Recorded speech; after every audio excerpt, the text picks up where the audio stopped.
Night had fully blanketed the sky, casting long shadows over the jagged peaks of a secluded mountain range. The wind howled between the trees, and the cold, damp air hung thick with tension. Amid this eerie darkness, the sound of rapid footsteps echoed through the dense forest. A lone figure darted through the trees, his robes fluttering wildly with each desperate stride. It was a boy, exhausted, wounded, and terrified. That boy was Prince Yuan.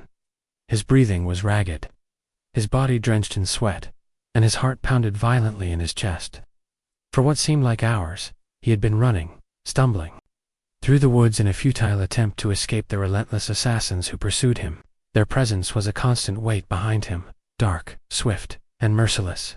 They wore garments of black, their faces covered, and they moved like silent ghosts through the night. There was no mistaking their intent. They had come to kill. Branches tore at Prince Qian's skin as he ran. His limbs grew heavier with every step, his vision blurring from fatigue. But he couldn't stop. He knew that to pause, even for a moment, would mean death. And then his path ended. He came upon a sheer cliff, the ground falling away into darkness. Jagged rocks and sharp ledges stretched out below, making descent impossible. Panic rose in his chest. He turned back quickly, only to find the assassins already emerging from the shadows. They had surrounded him. He was trapped. Yuan's body trembled as he stood at the edge, bloodied and cornered. His back faced the drop, and before him were the assassins, silent and still, yet filled with murderous intent. There was no escape, no help, no future beyond this moment. His mind swirled with rage and despair. He knew why they had come. Though born a prince, he was not considered pure. His mother, once a low-born woman from a village, had been scorned by the royal family. Because of her humble origin, Yuan had never been accepted as a rightful heir. He was a stain on the royal bloodline, and now he was a target for execution. Hatred flared within him as he thought of the insults cast upon his mother. The dishonor, the sneers, the injustice, it boiled his blood. With trembling hands, he reached into his robes and drew out a small dagger. Hidden there for a moment like this. But the assassins were trained and ruthless. The moment they saw the glint of the blade, they surged forward. With brutal efficiency, they disarmed him, knocking the dagger from his hand and pinning him to the cold ground. He struggled, but they held him fast. Yet unknown to them, Prince Qian had prepared for this. From behind his waist, he pulled out a second dagger, hidden in secret. Without hesitation, without fear, he plunged it into the chest of one of his captors. Blood sprayed across the dirt. The man fell instantly. Shock rippled through the group. One of their own, dead, by the hand of a boy. Their eyes burned with fury. There was no room left for restraint. They descended upon Prince Qian with savage force. One of them stabbed him straight in the abdomen. He gasped, blood gushing from the wound as his strength left him. Another kicked him down, his body crashing against the earth. And then the beatings came. Kicks, stomps, blows rained down upon his weakened body. Bones cracked, blood spilled. The world around him began to fade. Yuan lay there, broken and helpless. His heart slowed. Darkness crept in, but just when all hope had vanished, light appeared, a sharp, radiant beam, unlike anything he had ever seen, shot from within the forest. It struck one of the assassins, and in an instant, the man was gone, vaporized. No scream, no trace, just silence and dust. The remaining assassins froze. From the darkness stepped a figure, not cloaked in traditional robes, not bearing swords or martial stance, but clad in unfamiliar clothing.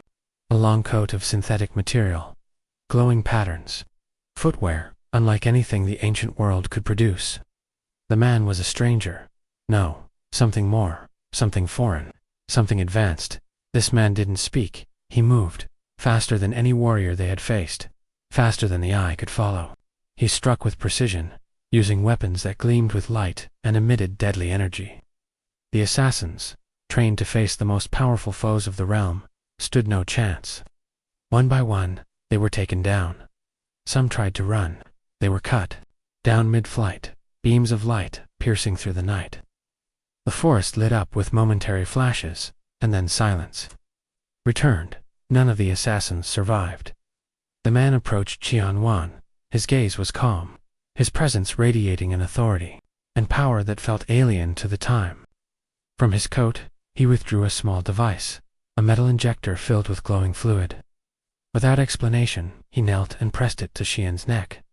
The substance entered Qian's bloodstream, advanced technology from a distant future. Nanomachines, microscopic agents capable of enhancing the body and connecting to vast systems of knowledge and control. Then the man spoke. His words were not angry, nor emotional. They were factual, almost clinical. He explained that Qian was his ancestor, and that he had traveled across time to save him. He did not elaborate, did not offer comfort. Instead, he said that Qian must live, and that in the future, he should raise better descendants, to avoid such tragedy from repeating. With that, the man vanished. As quickly as he had come, he disappeared into the shadows. Qian, bleeding and weak, now had something new inside him. A voice echoed inside his mind, mechanical, emotionless, precise. The system had activated. A presence, no longer human, began to speak. It confirmed registration. Qian had been accepted into the Sky Corporation, and the story of his transformation, from a hated prince to something far greater, had just begun. In the ancient past, the world had learned martial arts as a means of survival, to defend oneself against the ever-present dangers of life. At first, these techniques were pure, taught to protect and preserve. But as time passed, the purpose shifted. The sacred art of self-defense evolved into something darker, a weapon used for war, for murder, for domination. This change split the martial world into two opposing forces, the righteous and the wicked. Both sought power, both trained relentlessly, but their ideologies clashed. One side stood for justice and harmony, while the other embraced chaos and cruelty. Despite their differences, both factions shared a common goal to attain supreme strength. Power, above all, had become the purpose. Amid this world torn between light and shadow, the story of Prince Qian began to unfold. Morning light filtered gently into the room where Prince Qian lay. His body, once torn and broken, now rested in peace. He opened his eyes slowly, the weight of exhaustion still clinging to his limbs. He was alive, something he had never expected after the brutal events of the night before. His last memory was of blood, pain, and darkness. And yet now, he felt no wounds, no agony, no proof of the violent assault. His mind was clouded with disbelief. How was he still breathing? How had he survived such a merciless attack? Then, confusion turned to shock as he realized that the deep wounds he had sustained were gone. Not just healing, but entirely vanished, as if they had never existed. Before he could gather his thoughts, a voice echoed within his mind, calm, mechanical, and emotionless. It addressed him as master. The sound did not come from the room, nor from outside. It resonated within his brain itself, the same mind that had been altered the night before. The nanomachines injected into his body by the man from another time had activated. The voice explained things he did not understand. It spoke of systems and information, of capabilities and internal links. Among the terms was one that caught Prince Qian's attention, the name of an entity called the demonic god. The term puzzled him. He wanted to know more. He needed to understand. Meanwhile, just outside the room, a man who served as Prince Qian's personal attendant stood nervously. It was he who had found the prince the night before, unconscious, bloodied, and lying amidst the corpses of trained assassins. The sight had been beyond comprehension. Every assassin had been killed, yet the prince bore no injuries. He had hurried to summon a doctor at once. The physician arrived soon after, rushing to examine the young noble. To his astonishment, there were no wounds to treat. The prince's body was unscathed, healthy, untouched by the violence he had endured. It was a miracle, or something far beyond it. The servant and the doctor could not make sense of the scene, but one possibility lingered in their minds, that the assassins had come from the demonic cult, a secretive and feared organization known for their deadly martial arts and sinister motives. Back inside the room, Prince Qian tried to process the words he had heard. His curiosity about the demonic god drove him to request information from the system within him. At once, a surge of data flooded into his mind: images, names, definitions, histories, all at once. His brain, not yet accustomed to the overwhelming power of the nanomachines, could not handle the sudden input. A violent wave of nausea struck him. His head pounded with unbearable pressure. His stomach churned. Overwhelmed by the rush of knowledge, he bent over and vomited. The room spun as he tried to steady himself, his breathing erratic. The servant and the doctor, hearing the noise, entered the room quickly. They found the prince in distress, but alive. The doctor, after conducting another careful check, realized something surprising. Prince Qian's internal state had changed. His body had shifted, subtly, but surely. The boy who had once been dismissed and ignored was now ready. His body had reached a stage where he could begin the first steps of true martial cultivation. The gates had opened. Prince Qian Yuan, once viewed as weak and unworthy, had entered a path only the strongest could walk, and with the power of the nanomachines hidden within him, his journey was destined to be unlike any other. The demonic cult was an ancient, powerful organization shrouded in mystery and feared across the land. Though it was made up of numerous clans and families, true control rested in the hands of 6 dominant clans. These 6 held influence, authority, and strength above all others. Their bloodlines were pure, and their power was unmatched within the cult, as tradition dictated. Once a child of these clans reached the age of 10, they were sent to the Demonic Academy, a place designed to mold them into warriors. From a young age, they were trained to fight, to conquer, and to ascend. The goal of every clan was the same: to produce the strongest successor, one capable of claiming the seat of supreme power within the cult. Meanwhile, in a quiet room far from the noise and politics of the outside world, Prince Qian Yuan was awakening to a new reality. The air in his chamber was still, filled only with the soft rustling of cloth and the faint scent of herbs. The morning light cut through the wooden shutters, casting stripes across the room. Prince Qian sat up slowly, the events of the past 2 days still heavy on his mind. The nanomachines inside him had saved his life, healed his wounds, and opened a door to strength he never knew was possible. Lost in thought, he spoke aloud, not to anyone in the room, but to the voice inside his mind. The mechanical intelligence of the nanomachine responded immediately, and for a moment, Prince Qian forgot himself. He was so focused on the internal dialogue that he failed to notice the presence of another person in the room. The doctor who had come to care for him stood quietly nearby. Though he said nothing at first, his eyes narrowed. Prince Qian had never shown any remarkable talent before. He had been ordinary, even weak. But now, he was talking to thin air, and somehow possessed an immense potential that could not be explained. The doctor said nothing aloud, but a suspicion began to form in his mind. Later, Prince Qian was ordered to wash. His body had developed a sharp, foul odor, the result of toxins and residues being expelled during the nanomachine's reconstruction of his internal systems. The scent was unbearable, and a proper bath was needed. Prince Qian complied, as water poured over his skin. The young prince once again spoke with the nanomachine. The voice inside his mind explained what had happened. It had rebuilt the internal structure of his body. Every muscle, every organ, every system, enhanced, fortified, and rebuilt. His body was no longer what it had once been. It was faster, stronger, and more adaptable. Even deep cuts and injuries could now be healed almost instantly. Prince Qian stood in silence, awed by the revelation. The feeling of helplessness he had once carried now began to fade. In its place was a quiet determination. He no longer felt like a discarded prince.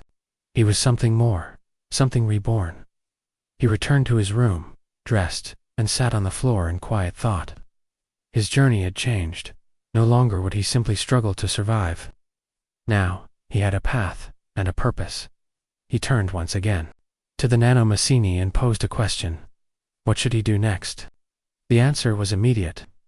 He was told to seek out a martial arts manual, books filled with techniques, training methods, and secrets. With such knowledge, his journey could truly begin. Prince Qian retrieved a manual from his room and opened it. The nanomachine activated instantly. In a moment, every word, every technique, every line of the book was scanned and transmitted directly into his brain. The information poured into him like a wave, and just like before, the sudden flood of data caused his head to spin. His stomach lurched, and his mind fought to stay steady, but he endured it.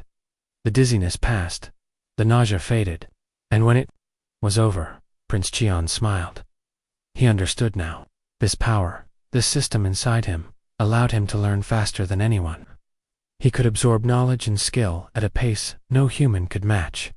He no longer needed years of study. With the help of the nanomachine, he could learn in hours what others spent lifetimes mastering. His goal had shifted. He now set his sights on the 6 candidates, the heirs of the main clans of the demonic cult. They were strong, trained from childhood, and prepared to fight for the future of their clans. But Prince Qian would defeat them all. His ambition was clear. He would rise above them. He would conquer the academy. And one day, he would become the strongest of them all. The sun had barely begun to rise over the horizon, casting a soft golden glow across the palace grounds. Inside his room, Prince Cheon Yuan sat wide awake, his thoughts racing. Sleep had not come to him at all that night. His mind was filled with the overwhelming potential of the strange and powerful system now living within him. The nanomachine had changed everything. His body, his mind, and perhaps even his fate. Restlessness gripped him. He paced, sat, stood again, and finally moved to the window. Drawing the wooden frame aside, he looked out into the quiet courtyard below. The early morning was still, save for a single figure, his servant Zhang, who was deep in personal, martial training. Each movement was deliberate and focused, his breathing steady as he flowed through a series of practiced forms. As Prince Qian watched silently, the voice of the nanomachine echoed within his mind. It offered a suggestion, to scan and analyze Zhang's movements. The idea struck him as both brilliant and unbelievable. If he could scan someone's technique just by watching them, it would be like stealing years of training in moments. It felt unfair, almost like cheating. Yet it also opened a door to rapid mastery that no one else could access. He agreed. At once, the nanomachine activated. Through his eyes, it began scanning every motion of Zhang's martial sequence. The subtle weight shifts, the timing of breath, the positioning of limbs. All of it was captured with perfect precision. Prince Qian stood at the window for half an hour, completely focused, his gaze tracking every detail of Zhang's movements. When the scan completed, the data was processed instantly. A surge of information entered Prince Qian's brain, not just theory, but practical motor control, posture alignment, balance, and reactive memory. His body trembled from the input. And then, in a single moment of silent clarity, he felt it. His body moved. He mimicked the movements he had just witnessed, flowing through the techniques with startling accuracy. It was far from perfect. He was not yet graceful or sharp, but he could now perform the very martial form Zhang had trained years to master. The revelation was staggering, but the movements came at a cost. Although his brain could recall the techniques flawlessly, his body was not yet prepared to follow them. The muscles needed for such fluid motion were underdeveloped. The strength and flexibility required for precise execution simply did not exist within him. Not yet. But the nanomachine offered a solution with permission. It could rebuild his muscular system, forming the necessary fibers and tension needed to support advanced martial movement. Prince Qian agreed, without hesitation. The process began immediately. A searing pain ripped through his body as the nanomachines began restructuring muscle tissues from the inside. Ligaments stretched, fibers tore and reformed. Cells multiplied and aligned. Though there were no external wounds, the agony was unbearable. His knees buckled, his vision blurred, his body collapsed under the stress.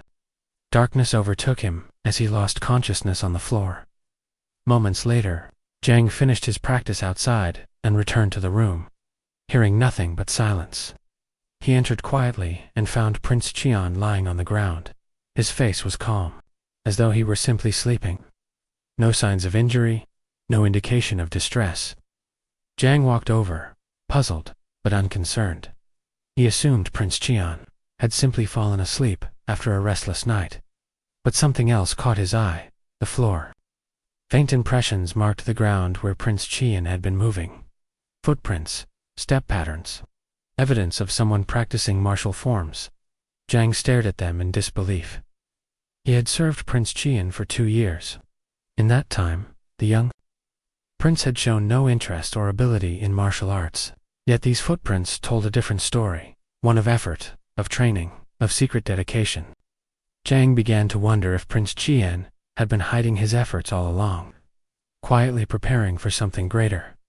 What Zhang didn't know, what no one could know, was that a single night had changed Prince Qian forever, and his journey was only just beginning.